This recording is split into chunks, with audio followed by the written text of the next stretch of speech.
Certo, então vamos lá, tá? Que a gente tem para ver hoje? Competência 2, né? Na sequência ali do que a gente estava revisando sobre as competências, a gente chega agora numa competência em que eu tenho que analisar, identificar a presença e, de alguma forma, aplicar tecnologia associada às ciências. Química, física, biologia. Em especial, essa daqui é muito ligada à física, tá? Porque eu estou falando de algum tipo de dispositivo tecnológico. E nas questões do Enem, dispositivos tecnológicos geralmente são dispositivos eletroeletrônicos, algum tipo de aparelho que eu vou ligar na tomada e vai funcionar e vai fazer alguma coisa. Só que, como eu quero tentar identificar a presença e aplicar essas tecnologias, o meu interesse é tentar, vendo um dispositivo tecnológico, tentar explicar como é que ele funciona, a partir de que princípio ele vai funcionar. Isso é o que a competência 2 vai acabar se centrando, no meio ali das questões. Só que é claro, né? A gente precisa ver quais são as habilidades específicas que eu tenho relacionadas com essa competência. E aqui a gente tem três habilidades diferentes associadas. Se a gente pega a nossa primeira habilidade, habilidade 5 da competência 2, ela pede para a gente dimensionar circuitos e dispositivos elétricos de uso cotidiano. Então, dessa forma daqui, como está escrito, o que eu estou interessado em analisar são características de circuitos. Eu quero analisar resistência elétrica, eu quero analisar a parte de potência elétrica, eu quero analisar tensão, diferença de potencial, eu quero analisar corrente, eu quero ver como é que os circuitos funcionam. E nota que tem que ser um circuito de uso cotidiano. Então tem que ser um circuito que tenha alguma finalidade. Até porque na competência 2 eu quero aplicar tecnologia. Então eu preciso ter alguma finalidade para isso. Nem sempre as questões vão abordar só questões numéricas na habilidade 5. Às vezes eu só quero fazer uma identificação. Às vezes eu quero identificar como é que eu faço para medir uma corrente, como é que eu faço para medir uma tensão, como é que eu uso um aparelho de medida em circuitos elétricos. Então tem muita coisa relacionada a circuitos dentro dessa parte. É eletrodinâmica, essa parte toda de corrente, resistência, tensão, mas tem muito de circuitos aqui no meio, especialmente por essa questão de dimensionar circuitos. Então, isso que a gente tem na nossa primeira habilidade. Se a gente seguir adiante para a habilidade 6, o que a gente tem na habilidade 6? Eu quero relacionar informações que sejam utilizadas para compreender manual de instalação ou de utilização que a gente tem de algum tipo de sistema tecnológico de uso comum. Eu quero conseguir, olhando o manual, identificar características de determinados aparelhos, ver como elas se relacionam e como que isso tem uma relação com química, física e biologia. Essa é a ideia dessa habilidade 6 daqui, tá? A ênfase maior que se dá nessa habilidade, se a gente for olhar todas as questões que aparecem, é coisas relacionadas de novo com eletrodinâmica, tá? Então eu vou relacionar potência, corrente, resistência, e às vezes a gente também acaba abordando dentro dessa habilidade algumas coisas sobre física térmica, em especial processos de propagação ou transmissão de calor, condução, convecção e radiação. Isso é o que eu estou interessado em analisar dentro dessa parte. Lembrando que é importante eu tentar ver o que aparece em manuais, quais informações aparecem em manuais gerais, tá? Tipo, coisas que eu tenho em casa, para ver que tipo de informação eu consigo relacionar dentro dessa habilidade. Já que tem que ser alguma coisa de uso comum, então é bom a gente pegar e folhear algum manual de casa para ver o que ele traz de informação. Isso é bem útil nessa habilidade. A última das habilidades que pegam a competência 2 é a minha habilidade 7. A habilidade 7 pede para a gente selecionar teste de controle, algum parâmetro ou algum tipo de critério para que eu consiga comparar materiais, comparar produtos, tendo em vista sempre defesa do consumidor, ou saúde do trabalhador, ou qualidade de vida. Então, eu quero fazer aqui comparações entre materiais diferentes e, de alguma forma, usar química, física, biologia, conhecimentos dessas áreas, para conseguir diferenciar. Nessa habilidade, a habilidade 7, sempre o foco dessa comparação vai ser qual é o melhor. Qual é o melhor para a finalidade que eu estou buscando. Isso é o foco que eu tenho lá, ou na parte do comando da questão, ou em algum trecho lá do texto base da questão. Tá? O que acaba aparecendo dentro dessa competência, dessa habilidade 7 daqui da competência 2? Acaba aparecendo alguns tópicos envolvendo ali concentração na química, pH, alguma coisa sobre densidade e alguma coisa sobre eficiência. Esses são os tópicos mais comuns, mas não são os únicos, tá? Porque eu posso selecionar teste para várias e várias situações diferentes, tá? Se a gente pensar em termos de biologia, aí tá o Matheus, né, para dizer que eu não estou mentindo, a gente pode pegar, por exemplo, o sistema RH, que eu faço um teste de comparação. Sistema ABO, que eu faço um teste de comparação. Eu posso usar isso dentro dessa habilidade daqui também. Não é o mais comum, mas também encaixa dentro dessa habilidade, tá?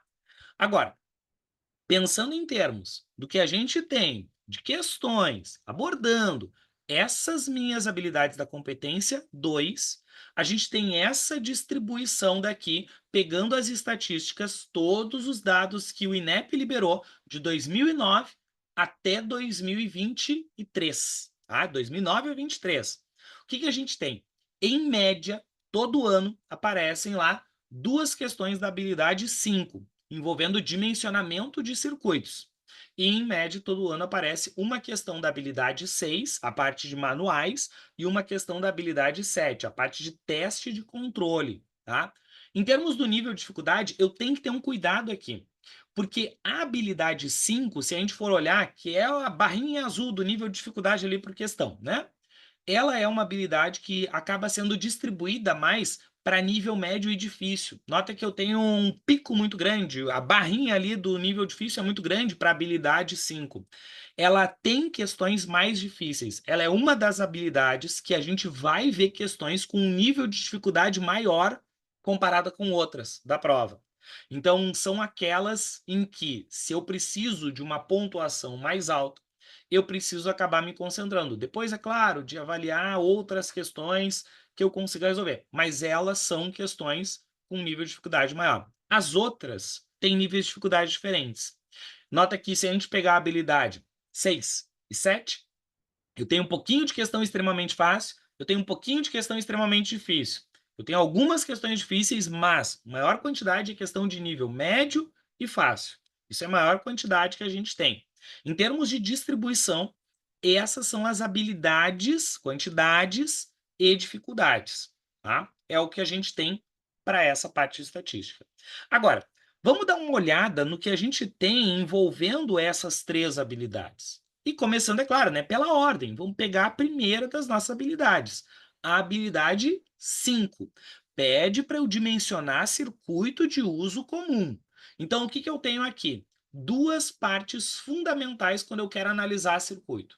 Eu quero diferenciar o que é um circuito em série para aquilo que é um circuito em paralelo. O que é um circuito em série? O meu circuito da esquerda, de baixo, da esquerda ali. É um circuito em que eu tenho um caminho só, desde o terminal positivo até o terminal negativo da minha fonte. Um caminho para esse conjunto de elétrons, para essa corrente elétrica a seguir. Então, nota que ali eu estou representando a minha pilha ou a bateria como aquele retângulozinho ali que eu tenho em preto e laranja, bem embaixo, com os 9 volts. Tá? Eu tenho medidores de corrente, 3 medidores de corrente ao longo do circuito e 2 lâmpadas para mostrar o brilho dessas lâmpadas no meu circuito. Tá? Nessa situação que eu estou avaliando o circuito em série, a corrente é igual para todo mundo. Os valores nos meus marcadores estão apresentando isso, em que eu tenho 0,45 amperes para cada um deles. Uma outra coisa que eu posso avaliar, que eu estou medindo ali com o aparelho de tensão, é o valor da tensão de cada um dos meus resistores, dos aparelhos que eu estou conectando. O que a gente consegue ver? A tensão ela é dividida entre os aparelhos. A tensão está relacionada com a energia que eu estou fornecendo para esse meu circuito, que a pilha está fornecendo. Todos os aparelhos têm que usar essa energia que é fornecida. Então, no final das contas, no circuito em série, cada uma das lâmpadas vai usar um pouco desta tensão que é disponibilizada pela minha bateria. Isso é o que eu consigo avaliar. No meu caso, que é 9 volts o total, e as duas lâmpadas são iguais, cada uma está usando 4,5. Tá? Isso é o que eu consigo avaliar, está dividindo bem na metade os valores. Além disso, quando eu pego e tento avaliar a resistência elétrica, que é a minha tensão dividida pela corrente, os 9 volts, divididos pelo valor da corrente, que é 0,45, eu vou obter nesse cálculo 9 por 0,45, 20. Esse valor do 20 é a resistência total do circuito. Cada lâmpada tem 10. Então, qual é a ideia aqui? O que vai acontecer no circuito em série é que a resistência equivalente ao total, que é o RE ali que eu coloquei, vale a soma das minhas resistências. R1 mais R2 mais R3 mais R4. Quanto mais aparelhos eu conectar, maior vai ser a resistência total. Quanto mais aparelhos, maior é a resistência total. Menor a corrente elétrica que passa no circuito. Ah, se eu tivesse uma lâmpada, a resistência ia ser só 10. Se eu tivesse duas lâmpadas, a resistência é 20. Se eu tivesse 3 lâmpadas, a resistência ia ser 30. Quanto mais aparelhos, mais resistência, menos corrente elétrica. Isso é um ponto que é importante porque eu consigo eliminar algumas respostas, mesmo em questões que sejam numéricas, que eu tenho que calcular alguma coisa com essas informações, tá? O que mais que eu consigo determinar para esse circuito daqui em série? Nesse circuito em série, eu consigo representar o brilho da lâmpada como sendo proporcional à resistência elétrica. Quanto maior a resistência, maior vai ser o valor que eu tenho do brilho da lâmpada. Essas são as partes que eu consigo tirar desse primeiro circuito. Agora, analisando o outro circuito que eu tenho, o circuito em paralelo. O que eu tenho nesse circuito? Agora eu tenho mais de um caminho para que esses elétrons, essa corrente, consiga ali atravessar de um ponto a outro. Isso é o que eu consigo fazer. Nessa situação, nota que eu tenho ali dois caminhos. Se concentrar um pouquinho e olhar com atenção o circuito da minha direita, vai ver que estão subindo as bolinhas, que são os elétrons das bolinhas azuis, uma vai para o lado, uma vai para cima. Uma vai para o lado, uma vai para cima, alternando essas bolinhas. Por que que elas estão alternando? Uma para o lado e uma para cima. Porque eu tenho a mesma resistência nos dois pedaços do meu circuito, nos dois pedaços. Na parte de cima eu tenho 10 ohms, na parte de baixo eu tenho 10 ohms de cada um dos meus resistores ou das minhas lâmpadas que eu estou representando ali. Eu estou medindo, além disso, a corrente. E como essa corrente está se dividindo, as bolinhas que estão subindo ou estão indo para a direita ou estão indo para cima, eu vou acabar dividindo o valor da minha corrente total. Corrente total, aqui passa lá embaixo, na minha bateria. Olha os valores que eu tenho. Eu tenho 1,8 amperes lá embaixo, junto com a minha bateria, tá, de 9 volts, e eu tenho em cada uma das minhas lâmpadas 0,9 amperes. 0,9 mais 0,9 dá o 1,8. Então, essa corrente divide entre os elementos. Primeira parte. Segundo ponto, nesse circuito em paralelo, todo mundo está submetido à mesma tensão. Esse é o circuito de casa. Todas as tomadas de casa estão em 220 volts, ou 110 se eu moro na capital. Tá? Então, se eu tenho ali a capital, 110 para todas as tomadas. Se eu estou no interior ou na região metropolitana, 220 para todas as tomadas. Esse valor é o mesmo para todas as tomadas, a menos que eu tenha um circuito especial, que eu montei o circuito da minha casa especial para quê? Mesmo quando eu tenho 110, eu tenho alguma tomada de 220 volts em casa. Mas em situações mais comuns, a gente só tem uma tensão em casa. E é todas as tomadas dividindo a mesma tensão. Todos os aparelhos funcionam para o mesmo 110 ou para o mesmo 220. Tá? A tensão é igual, a corrente divide. Se a gente comparar com o circuito em série, um é o contrário do outro. Agora, se a gente for avaliar a parte da resistência, o que vai acontecer aqui? Se eu tentar calcular esta resistência total para o circuito, eu vou pegar os 9 volts e eu vou dividir por 1,8 amperes na hora de calcular a minha corrente. Lembra que para eu fazer esse cálculo, a gente usa isso aqui, ó, o valor da minha tensão, ou eu posso usar o V, ou eu posso usar o U, tanto faz, vai ser calculado como a resistência vezes a corrente. Posso usar um ou outro, não faz diferença, tá? Letra U ou letra V para minha tensão.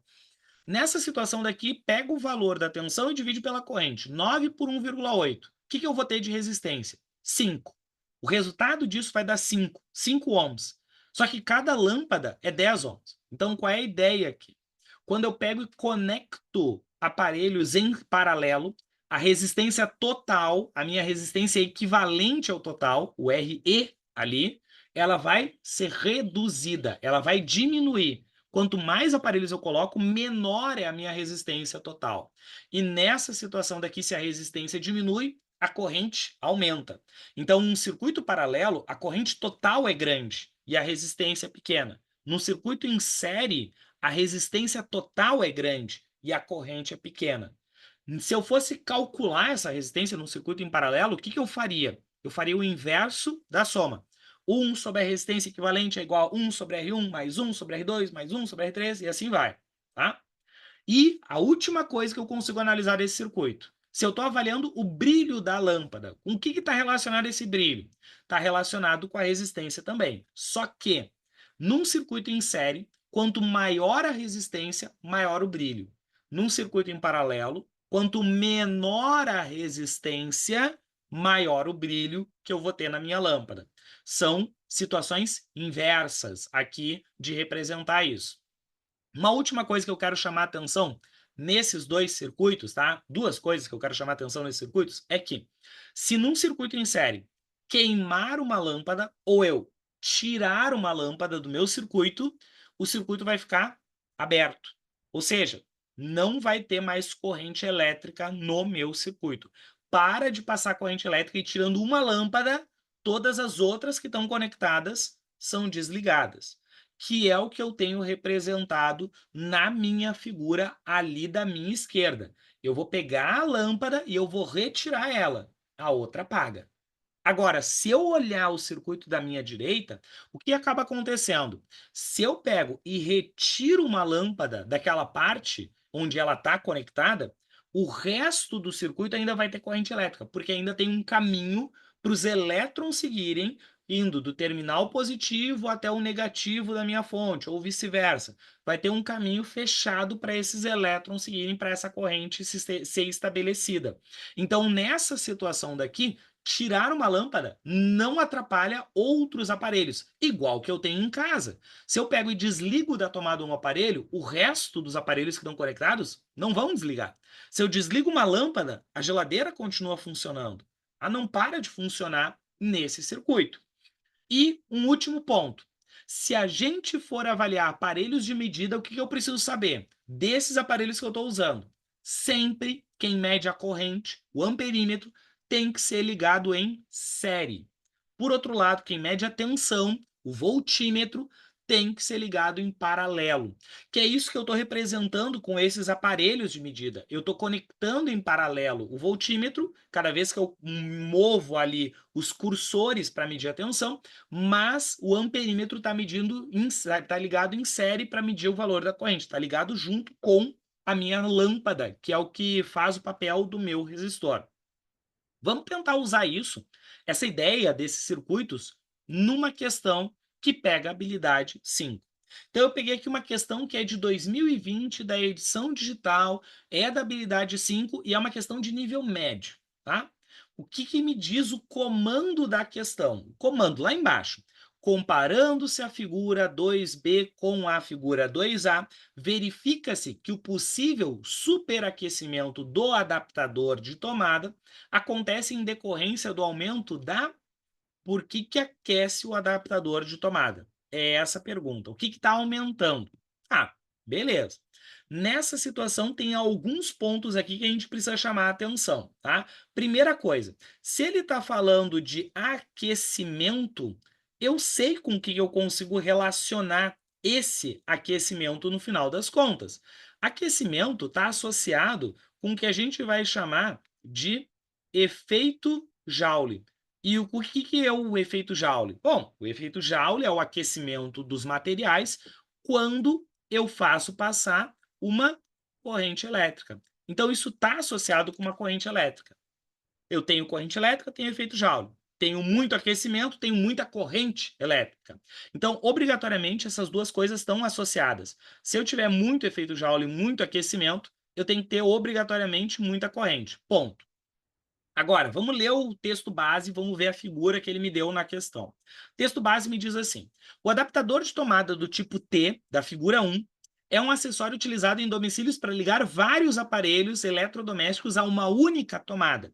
Conectar 3 aparelhos de alta potência a um mesmo adaptador pode superaquecê-lo. Tá, então é quando eu conecto 3 aparelhos de grande potência é que ele vai superaquecer. Beleza. Consequentemente, provocar um incêndio, se ele aquecer demais. O circuito da figura 2A representa um aparelho de resistência elétrica R ligado ao adaptador de resistência elétrica. Eu comi o meu Rzinho aqui, Rzinho. Na figura 2B, está representado um circuito com 3 aparelhos de resistência elétrica R ligados ao mesmo adaptador.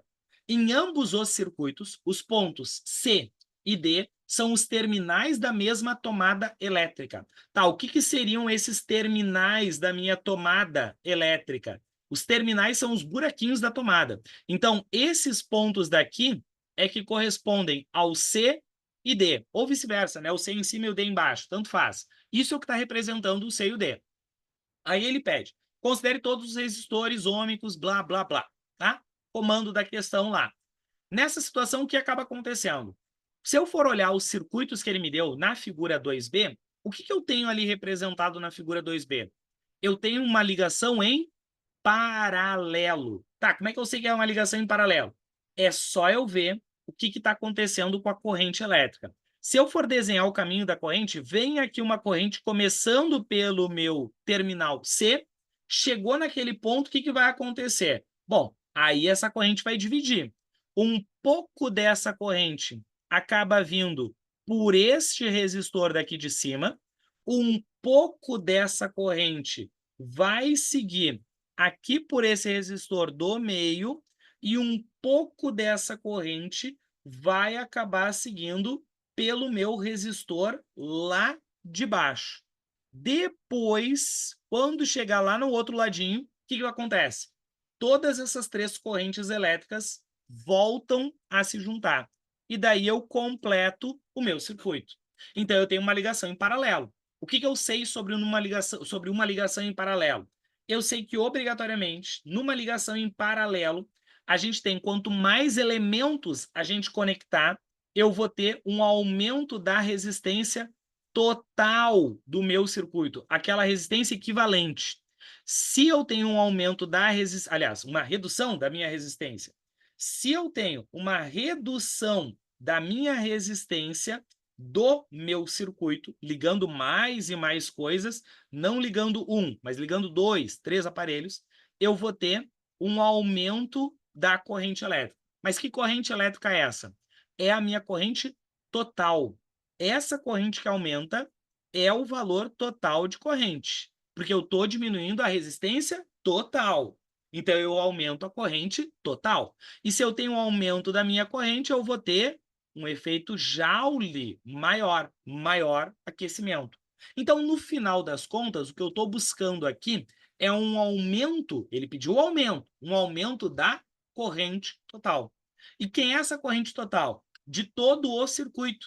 De todo o circuito seria tudo que eu estou ligando na tomada, os 2 terminais, desde o ponto C até o ponto D. Então, a gente está buscando um aumento da corrente entre C e D. Isso, na alternativa D, é o que resolve essa nossa questão, abordando a habilidade 5. Eu preciso saber características dos circuitos para poder aplicar isso. Isso é um circuito de uso cotidiano. O T, esse adaptador, é um circuito comum da gente usar. Então, eu tenho que saber como é que isso funciona. Que isso é uma ligação em paralelo. Quais são as propriedades de uma ligação em paralelo para poder usar. Essa é a nossa primeira questão. Tá? Vamos seguir adiante. Vamos mudar um pouquinho a ideia. Vamos pegar agora a parte da habilidade 6. Tá, e na habilidade 6 o que eu quero avaliar? Eu quero avaliar manuais de instalação ou de utilização. tá? Eu acho que é interessante essa parte, essa habilidade em especial, né, porque quase todo mundo ignora manual. Ninguém para ler um manual quando compra algum tipo de produto, mas tem características importantes nesses manuais que eu preciso conhecer algumas dessas características. Um exemplo que eu sempre uso é quando eu comprei um fone de ouvido. Eu comprei esses fones de ouvido sem fio, esses que tu tem lá com cancelamento de ruído, tá? E esses fones de ouvido daqui eu acho fantásticos, né? Esses daqui, desse lado aqui, tá? Eu acho fantástico esses fones de ouvido, acho muito bons, tá? Porque realmente diminui o barulho quando a gente vai escutar alguma coisa, eu escuto num som muito menor. Mas qual era a minha dúvida quando eu comprei esse fone de ouvido? Como é que eu carrego esse fone de ouvido? Quanto tempo eu tenho que deixar ele carregando? Eu posso usar aqueles carregadores que são super rápidos, de alta potência? Não vai estragar o meu fone de ouvido? Isso era uma dúvida que eu tinha na hora de comprar isso para colocar ele para carregar para ver funcionar. Só que eu não sabia essa informação de cor. Óbvio que eu não sei, porque eu acabei de comprar a coisa. Eu precisei ler o manual para ver essa informação. E eu descobri coisas diferentes ainda sobre esse fone, né? Eu descobri que eu não sabia quando eu comprei que ele carrega por indução. Então, aqueles carregadores que são sem fio, ele carrega com isso, né? Eu não sabia. Então, é uma coisa que tem descrita no próprio manual que a gente encontra na internet, certamente, se eu botar lá no Google e pesquisar, eu vou encontrar essa informação, porque está lá a informação do manual. Mas pega alguns manuais aqui, eu peguei dois exemplos. Esse é o primeiro exemplo que eu tenho. Um manual de utilização de um forno micro-ondas. Nessa situação, quais informações são importantes? Eu quero destacar algumas informações sobre esse forno daqui. São essas informações que eu tenho descritas aqui no cantinho, tá? Nessa situação, nota que eu tenho ali, ó, para poder ligar esse aparelho, que respeitar algumas condições. Esse meu forno, ele vai funcionar com 127 ou 220 volts. Eu posso comprar ele para um ou para outro, tá? E além disso, tá? Eu preciso de uma tomada de 3 pinos, tem que ter aterramento, tá? Em geral, quando eu não tenho aterramento na casa, perde-se a garantia do meu aparelho, mas a parte importante é o que eu tenho lá embaixo. Quando eu pego e conecto esse meu aparelho, eu tenho que conectar ele num disjuntor especial, tá? Um disjuntor específico. Então, as casas deveriam ter vários disjuntores para cada pedaço da casa. Um para o quarto, um para a sala, um para o banheiro e por aí vai. Tá? Nessa situação, este forno ele precisa de um disjuntor que seja ali de 20 ou 15 amperes, dependendo de qual é a tensão. É um disjuntor especial, são características importantes. Eu posso tentar calcular alguma coisa com isso daqui. Eu posso tentar relacionar essa minha corrente elétrica com a resistência. Eu posso relacionar isso daqui com a parte que eu tenho associada com a espessura, a área desse meu fio, que a gente chama de bitola do fio. São informações elétricas que eu vou relacionar com a eletrodinâmica. Tensão, corrente, resistência, potência. Isso é uma das coisas que aparecem em manuais. Mas eu também posso pegar outros tipos de manual. Pega um manual que envolva a parte de geladeiras, que nem é esse modelo de geladeira. Aqui eu também tenho algumas informações importantes sobre. E essas informações estão relacionadas com o sistema de refrigeração, circulação de ar dentro da geladeira, controle de temperatura, aquecimento nas laterais da geladeira, algo associado com temperatura, calor. Tá?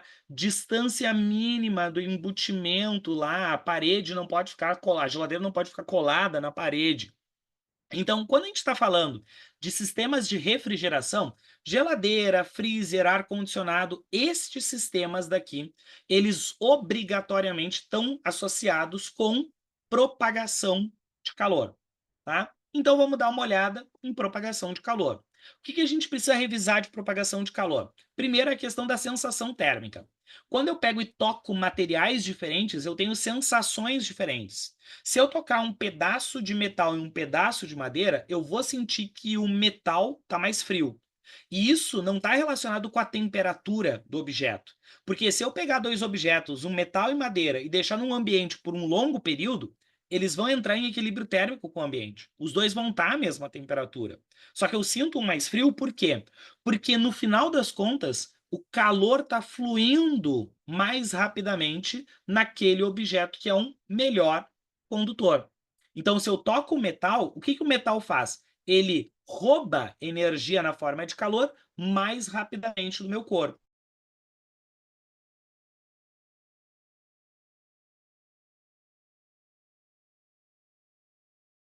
Do corpo. Muda de pessoa para pessoa. Tem pessoas que sentem mais frio que outras, tá? Mas sempre que tiver o termo frio nas questões, isso está errado. Então a ideia é que eu só consigo avaliar a rapidez com o tato, a rapidez da passagem de calor. Esse fluxo, que é o calor dividido pelo intervalo de tempo. Quando eu toco num objeto que está uma temperatura maior que a minha pele, e eu sinto esse objeto quente, muito quente comparado com o outro, é porque o fluxo de calor está muito grande. Ele está me passando energia na forma de calor muito rápido. Se eu toco um objeto que está a uma temperatura menor que a minha pele, e eu sinto ele muito frio, muito gelado, é porque ele está recebendo a energia do meu corpo muito rápido na forma de calor. Se eu olhar os processos de propagação de calor, o que a gente tem? Primeiro processo, condução. A condução acontece preferencialmente em sólidos e ela acaba sendo um processo para o qual eu consigo transmitir energia na forma de calor por meio da agitação e o choque das moléculas. O objeto fica com partes dele a uma temperatura maior, aumenta o grau de agitação das moléculas e daí essas moléculas vão se chocar umas com as outras, as mais rápidas com as mais lentas, e isso vai propagar a energia através do material. Se eu estou falando de condução ainda, a gente pode associar a condução com condutor e isolante. Condutor, o processo de condução é mais rápido. Isolante, o processo de condução é mais lento. Se eu estou falando do segundo processo, a convecção é um processo que vai acontecer em qualquer tipo de fluido, líquidos e gases. Nesse processo daqui, quando eu esquento uma parte desse líquido ou desse gás, ele acaba expandindo, ele acaba aumentando de volume. Daí ele diminui a densidade, e quando ele diminui a densidade, ele tende a mudar. Aí eu tenho uma corrente de convecção, ele muda o lugar das moléculas. O que está quente tende a subir, o que está frio tende a descer por causa de uma relação entre densidades. O que está quente está a menor densidade sobe, o que está frio está a maior densidade desce. O último dos nossos processos é a irradiação. No processo de irradiação, a gente vai ter uma transmissão de energia na forma de calor por meio de onda eletromagnética. Em especial, a gente associa isso com o infravermelho. Tá? Então, é uma parte do espectro eletromagnético que a gente consegue associar com aquecimento ou resfriamento. Se um objeto recebe infravermelho, recebe essa onda eletromagnética, eu vou ter um aumento de temperatura quando ele absorver isso. Se um objeto emite, perde energia na forma de infravermelho, esse objeto vai resfriar. Todos os objetos podem absorver ou podem emitir infravermelho. Eles podem emitir desde que eles estejam a uma temperatura maior do que 0 Kelvin, menos 273 graus Celsius. Tá? E absorver, eles também podem absorver isso em qualquer situação. Eles vão ser mais ou menos eficientes para absorver ou para emitir, mas podem fazer esses processos. Eu não posso me esquecer que a irradiação, é o único processo que acontece no vácuo. Os outros, eu preciso de um meio material, um sólido, um líquido ou um gás. Vamos ver como é que é uma questão que aborda isso. Daí eu peguei uma questão de 2020, segunda aplicação, que é uma questão fácil, envolvendo manuais aqui. Aí a questão me diz assim: logo no início do texto base, eu já sei que é da habilidade 6, porque ela fala: em um manual de instruções de uma geladeira constam as seguintes recomendações. Eu já tenho ali descrito que é um manual. Aí quais são as recomendações? Mantenha a porta do seu refrigerador aberta apenas tempo necessário. É importante não obstruir a circulação de ar com má distribuição de alimentos nas prateleiras. Deixe um espaço de, no mínimo, 5 centímetros entre a parte traseira do produto, o dissipador serpentinado, e a parede, tá? A grade que tem atrás da geladeira. Qual é o comando da questão? Com base nos princípios da termodinâmica, as justificativas para essa recomendação são: por que eu tenho que fazer isso? Isso está relacionado à propagação de calor. Vamos olhar. Reduzir a saída do frio. Frio não é conceito frio não é conceito físico. Então, nada que tenha frio na resposta É uma resposta. Na segunda, reduzir a saída de frio, joga fora. Daí o que eu tenho na próxima? Reduzir o fluxo de calor, blá, blá, blá. Ok. Reduzir o fluxo de calor lá na parte da letra D e garantir a transmissão do frio. Frio não é conceito físico. Na última, reduzir o fluxo de calor do ambiente para a parte interna, garantir a convecção do ar, garantir o isolamento térmico entre as partes interna e externa. Ok. Eu fico com duas que não tem frio, a C e a E. Na C, reduzir o fluxo de calor do ambiente para a parte interna da geladeira, que está relacionado com manter a porta fechada, né? Não deixar ela muito tempo aberta. Garantir a convecção do ar interno, sim, a parte de não obstruir a circulação de ar, convecção está relacionado com a circulação, tá? De um líquido ou um gás. E por último, a parte de deixar um espaço mínimo, permitir a troca de calor entre o dissipador e o ambiente. Sim, a parte de trás da geladeira vai esquentar para que resfrie a parte de dentro. Eu preciso ter aqui uma troca de energia. E essa parte de fora da geladeira, a grade de trás, essa meu dissipador serpentinado, ele precisa resfriar no ambiente. Como ele está quente, ele precisa perder energia na forma de infravermelho, na forma de irradiação. Então eu preciso dissipar essa energia. O que tem de diferente lá na última? Garantir o isolamento térmico entre as partes interna e externa. Não é isso que faz com que eu tenha essa distância mínima. É para permitir as trocas de calor, para que ele resfrie essa grade e a geladeira não estrague. Uma questão simples, envolvendo processo de transmissão na forma de calor. Vamos seguir adiante para a nossa próxima habilidade. Cristiano. Então, aqui, só fazendo uma ressalva ali, falando dos manuais, né, Alex? Estava vendo esses dias um vídeo, o cara falando sobre carro elétrico, né? Que a galera, o que está fazendo? Não lê o manual do carro elétrico, né? Então, botando na carga rápida, né? Porque tu tá precisando, ali bota a carga rápida. O que vai acontecer com o tempo? Vai queimando as células. E isso vai gerar um baita problema, porque o cara abriu esses dias nesse vídeo, o cara abriu as baterias, né? Ele é um conjunto, ele é um pack de várias baterias. Cada bateriazinha que queima é R$ 1.000 em média, cada conjuntinho, né? Mas por quê? Porque eles botam na carga rápida, né? Tu não pode ficar muito tempo perdendo ali 4, 5 horas carregando. Então, tu bota na carga rápida, meia hora, 40 minutos, e aí você vai terminando com a vida útil da bateria, né? Provavelmente não ler as instruções, não prestar atenção lá na hora da compra do veículo ou na locação, enfim. Então tá, pessoal, falando então em concentração, tá? É um assunto bem pertinente, né, dentro da competência 2, né? A concentração de soluções. Quando a gente fala em concentração, pessoal, concentração ela relaciona o quê? De um modo geral, ela relaciona o soluto com a solução. Então, uma certa quantidade de soluto com uma quantidade de solução, certo?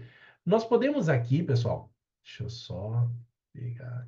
Onde é que tá a canetinha?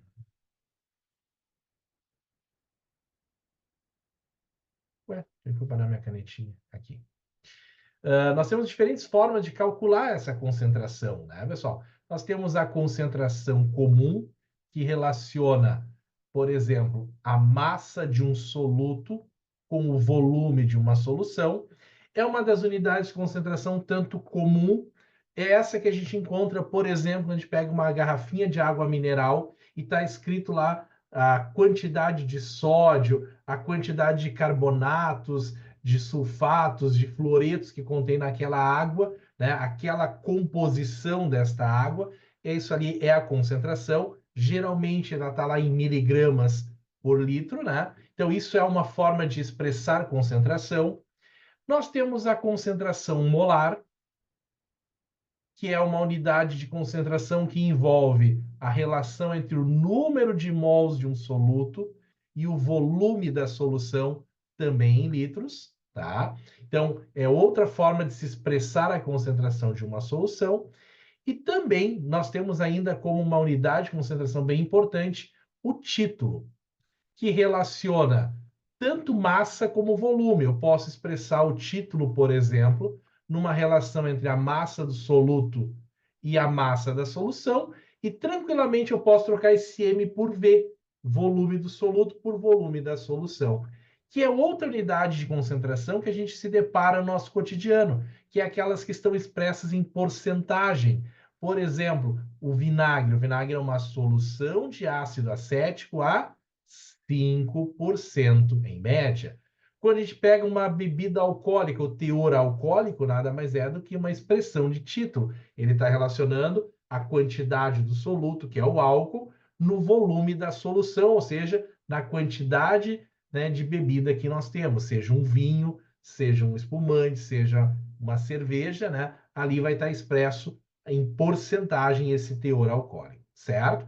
Então eu posso determinar a concentração de uma solução a partir dessas relações, usando expressões, né, para relacionar a concentração das soluções.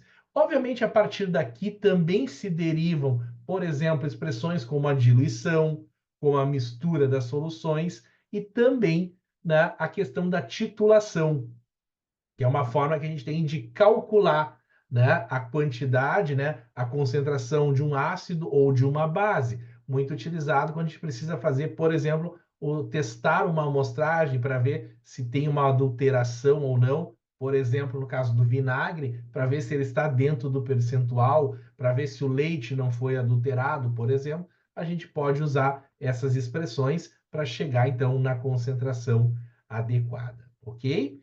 Então, concentração relaciona basicamente a quantidade de soluto com a quantidade de solução, e isso pode se apresentar basicamente de três formas: concentração comum, concentração molar e título, certo?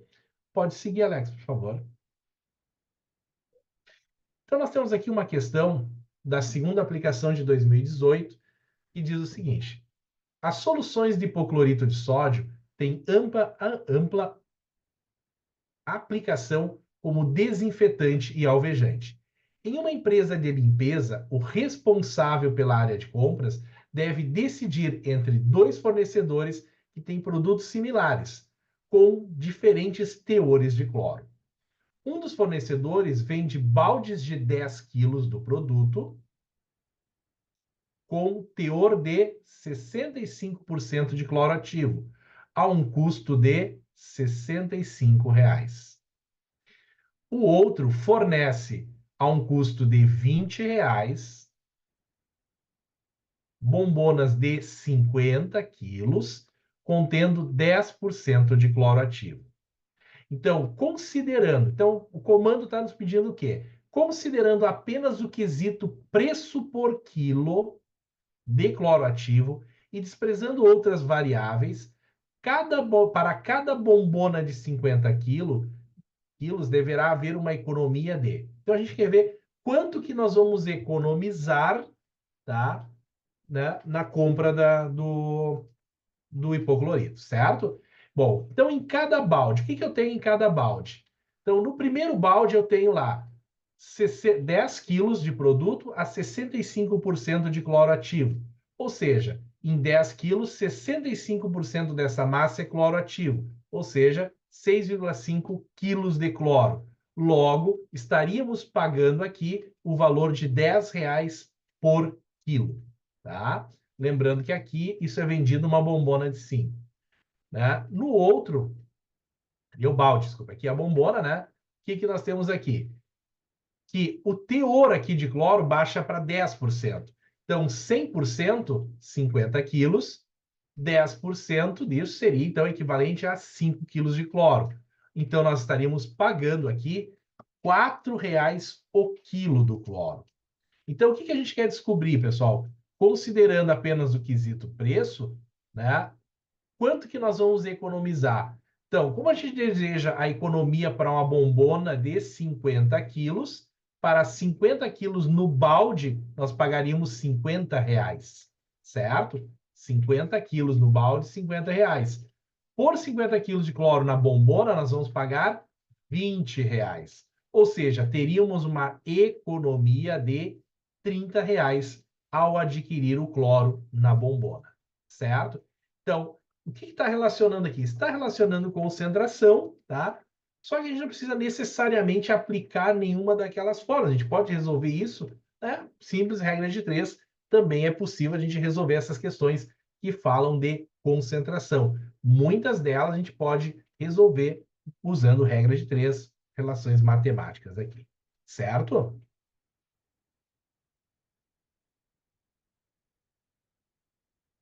Então, era isso que a gente tinha separado ali para a gente ver nessa parte de hoje, envolvendo essa competência 2, envolvendo a habilidade 5, parte de dimensionamento de circuito, a parte da competência 6, manual de instruções, e a competência, aliás, a habilidade 6, de manual de instruções, e a habilidade 7, envolvendo essa parte de testes que eu vou usar. Lembrando que na próxima semana daí a gente vê um pouco mais densas coisas, né? Que daí a gente pega a parte da competência 3, que são 5 habilidades diferentes, né? Que vai desde a habilidade 8 até a habilidade 12 lá. Então, semana que vem a gente tem bastante coisa para assistir. Certo? Então, nos Certo. vemos na próxima semana, né? Para quem está assistindo aí no futuro e não agora, né? Então, tá. Feito, Certo, galera. pessoal. Uma Nos boa vemos na próxima semana. semana. Até.